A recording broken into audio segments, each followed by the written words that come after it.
Assalomu alaykum, hurmatli guruhimiz a'zolari.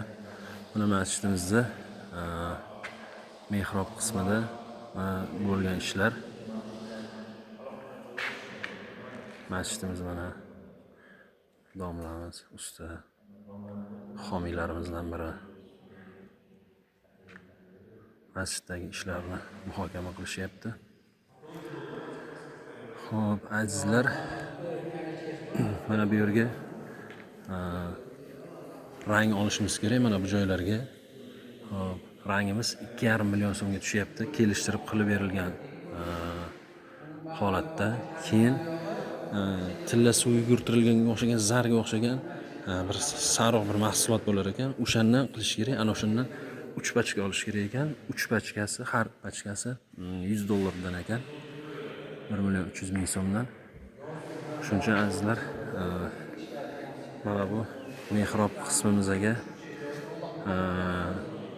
qo'ldan kelgancha yordam beraylik azizlar. Shunga qarab turibmiz. Qilinadigan ishlarni muhokama qilishmoqda. Azizlar, mana bu qismlarimizda, mana burchak qismlarimizda 4 ta burchak qismimizga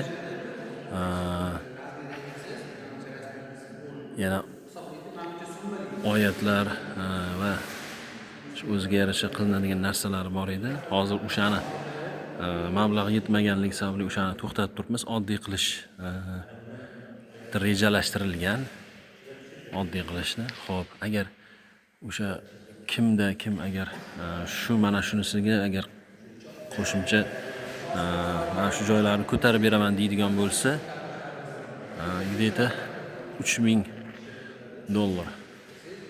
Xo'p, 39 million atrofida mana shu yerga pul sarflanishi kerak ekan. Kim agar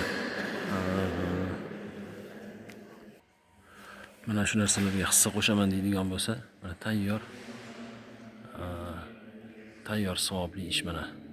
Azizlar, salomat bo'linglar. Masjidimiz qurilishiga qo'ldan kelgancha yordaminglarni berib, ayamasdan masjidimiz qurilishiga o'zingizlar hissalarini qo'shinglar.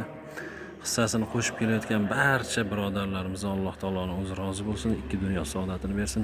Jannatda qasrlar bilan, va'da qilingan qasrlar bilan o'zi mukofotlasin. Assalomu alaykum va rahmatullohi va barakatuh.